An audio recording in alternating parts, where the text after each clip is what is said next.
Sam Sulek is considered the Bob Ross of the fitness community. Some people call him the modern Rich Piana, but apparently it's not all smiles and giggles. This video is the meteoric rise and the possible downfall of Sam Sulek.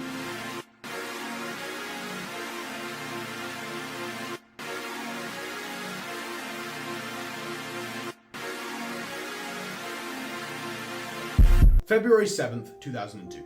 A little chap called Samuel Bishop Sulek was born in Delaware, Ohio. I do want to discuss his early life and his introduction to sports. By the age of 6, Sam already expressed interest in sport.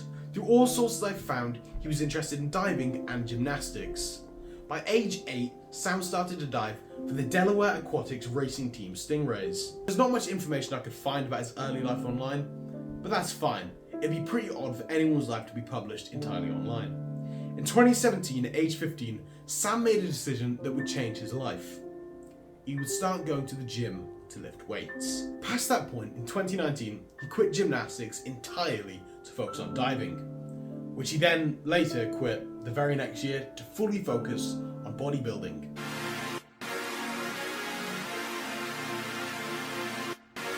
The 7th of July 2016, a 14-year-old Samuel Bishop Sulek would create his YouTube account. Using the Wayback Machine, I couldn't find any activity behind 2023 other than the creation of the account.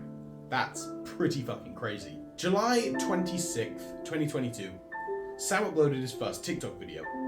Early on in Sam's video, you could tell he really couldn't care less about being massively serious about himself as a person, which is very refreshing considering the state of modern influencers.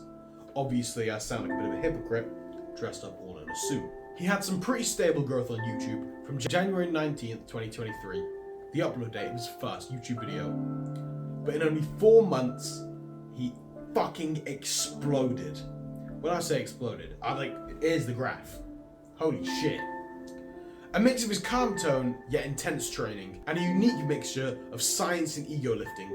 He had no regards for video lengths and went against every standard set by every fitness creator. He had the entire fitness community wrapped around his finger.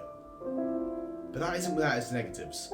Now, in his career, he hasn't had any proper controversies, as he seems to be a pretty chill guy. But the internet does what the internet does. I'm not gonna sugarcoat it. Sam Sulek is on steroids. Performance-enhancing drugs. Duh. What was the face then? You'd have to be pretty dense to think he got all of that naturally. Obviously, that isn't to discredit the work he definitely put in before starting steroids, but nonetheless, it caused a stir that did nothing but give him more publicity. There was people questioning whether by just watching him, young, impressionable audiences could be coerced into taking performance-enhancing drugs to look just like him. Sadly, that's the reality of the internet. It's like saying, don't listen to Taylor Swift, young girls, because you might think that polluting the atmosphere is going to make you worldwide famous. There's 2 ways to see it. Either he's not mentioning it to avoid accidentally promoting it, or he should mention it to actively dissuade younger fans from steroid use. The way I see it is if we're going to attack him for that, we should attack the Trent twins, Togi, and every Mr. Olympia winner, including Arnold Schwarzenegger. Other than that, he hasn't really had any other controversies other than his anime villain-ass hairline. Look at the top of his head! God fucking damn. Recently, Sam has left his sponsorship with Hostile. So what do we know so far? Sam was doing meet and greets for 8 to 12 hours a day. This was confirmed by Foad. I genuinely don't know how to pronounce his name. I'm so sorry if I butchered that. The owner of Hostile, in a podcast he did. It's theorized that Sam is not allowed on any podcasts outside of the Hostile podcast. This is a pretty common thing with this brand and many other brands because you don't really want your athlete accidentally promoting anyone else's stuff. Maybe Forward not publishing this information has left a bad taste in the public's mouth. The other thing people say about Sam's deal with Hostile is that he's underpaid. As with his status, people expect him to be getting a little bit more than $2,000 a month. But he's already getting between $2,000 and $24,000 a month just from his YouTube channel. Unless Sam comes out with a statement explaining that he himself believes he's being wronged, I think this is a big non-issue created from theories stemming from Sam leaving Hostile.